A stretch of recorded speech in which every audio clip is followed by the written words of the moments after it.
โอ้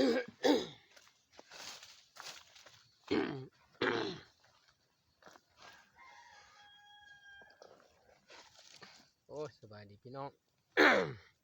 มีอากาศร้อนหลายพาพี่น้องมากินตำหมกรอดเนี่ยหมกรอด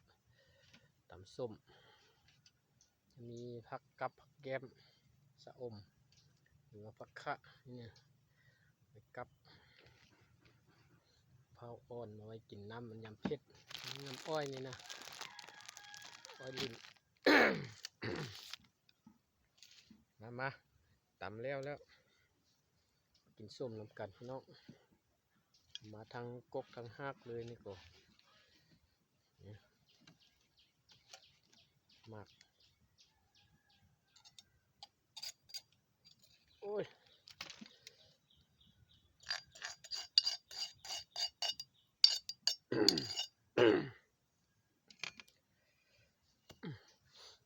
มาพี่น้องแซ่บๆน้ำกันโอ้ตำสับปะแดก บ่มีอันน้ำผักใส่แซ่บปันไหนโอ้แต่ก็แซ่บแล้วตำนี้ก็มาคำแรกมัน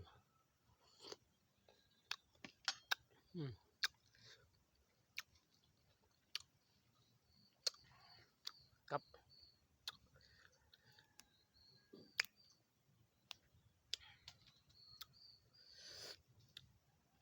โอ้สมสะใจอืม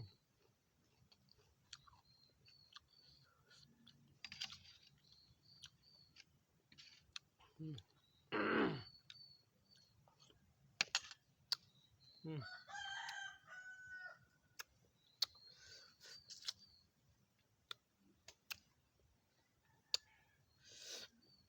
ม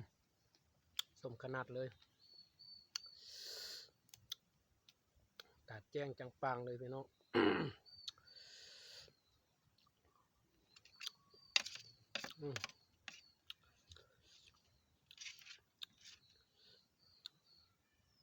ดื่มน้ำตาลสักนิดนึง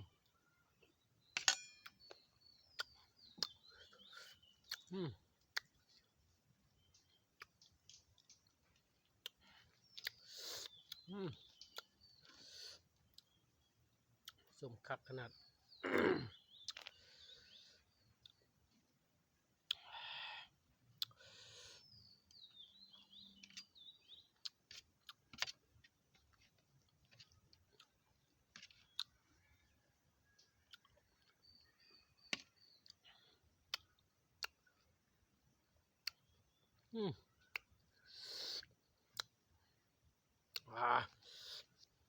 ส้มตาแจ้งเลย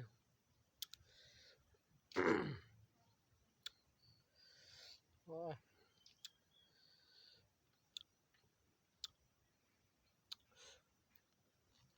ม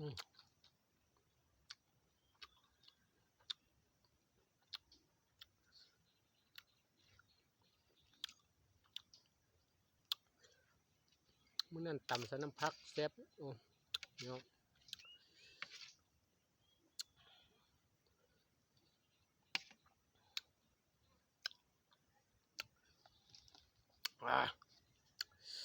บ่ได้ย่ำเลย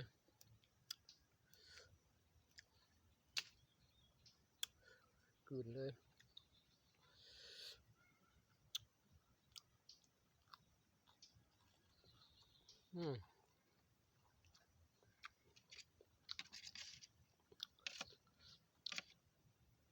ตำทั้งแกนนะบ่ได้เอาแกนออกพี่น้อง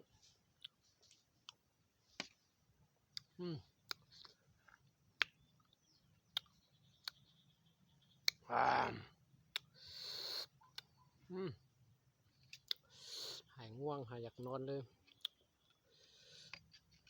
ปลาแดกสักหน่อยนิดนึงดื่มนิดนึงดิโอ้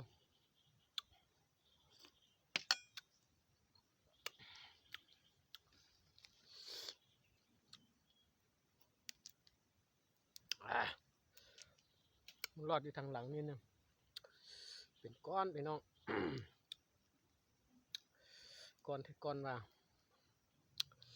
ซ้ำจิกิน ขายก็บ่ได้ขายอยู่บ้านนอกบ้านนาเฮา มีแต่ปั่นกันกินเก็บมาปั่นพี่ปั่นน้องกินแล้ว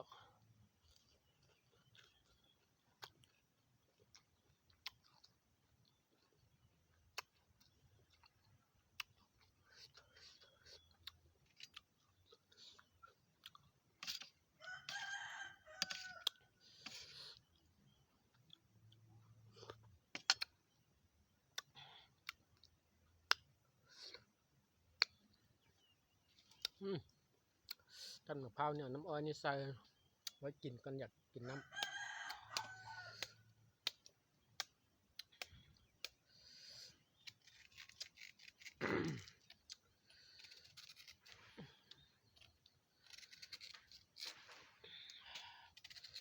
น้ำอ้อยใส่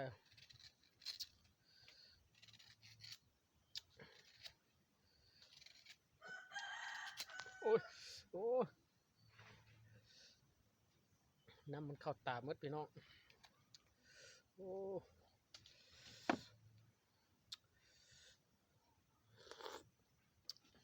มันลงนิดนึงกัน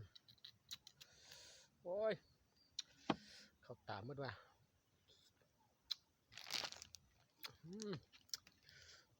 โทษขออภัยพี่น้องจัดเข้าตาหมดปานระเบิดเนี่ย แห้งก็แห้งว่า น้ำมะพร้าวนี่ก็ได้มันก็หวานแล้วแต่บ่หวานคักปานใดน้ำอ้อยใส่นิดนึงอ้อยลิ้นเนี่ยอ้อยลิ้นคือเอาต้มแล้วเห็ดเป็นลิ้นอันน้ำอ้อยนี่ใส่นี่มันเยื่อยนิดนึงหวานบ้าน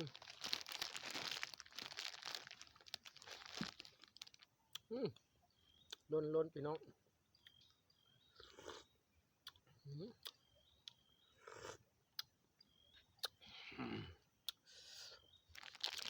อ้อยจะกินมันกันมันหวานก่อนนานเยื่อยพี่น้องแล้วบีบให้มันนั้นก่อนแล้วกินเผ็ดๆนี่มากินอันนี้ใส่มีแห้งนิดนึง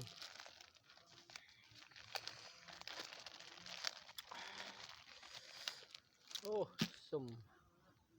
นั้นพดบ่ไหวพี่น้องกินจะน้ำเอา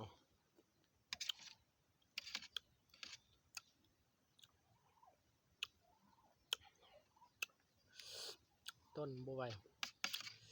สุ่มกาย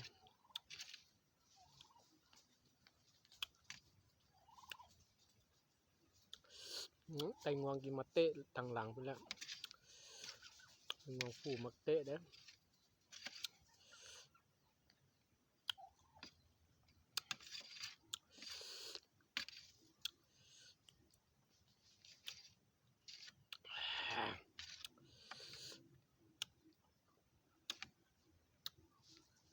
เด็ดเอาพี่น้องนี่หนึ่ง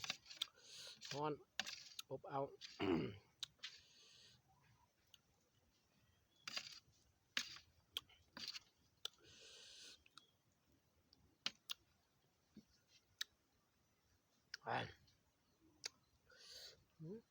แข็งอันนี้ซักนิดนึงก่อน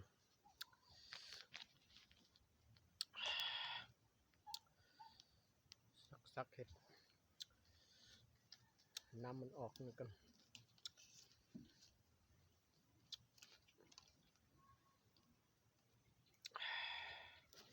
น้ำอ้อยมันนั่นนึงกัน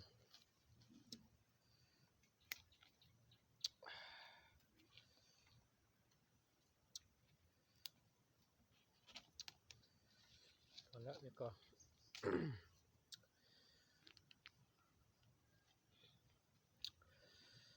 โอ้มันออกปีเดียวน้ำมันเข้มน้ำอ้อยนั่นก็กินคักแล้ว น้ำอ้อยมาใส่มะพร้าวหวาน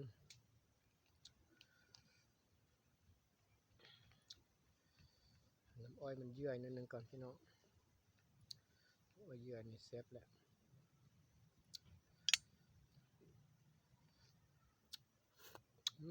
ผักได้แบบนี้เนี่ยน้ำ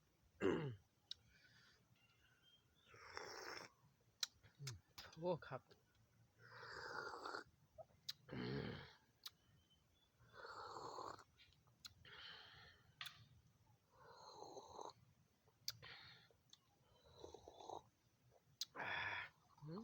ผักเท่าไหร่ปั่นเต็มร้อยเท่าไหร่พี่น้องปั่นเต็ม150เท่าไหร่ผักมันก้อนใส่แห้งคักแล้วเย็น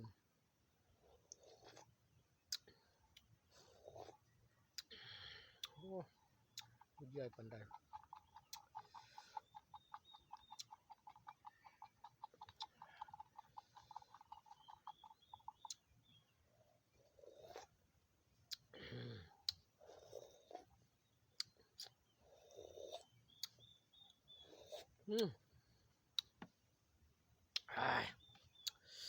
ตอนนี้ก่อนพี่น้องก็ขอบใจที่ติดตามรับชม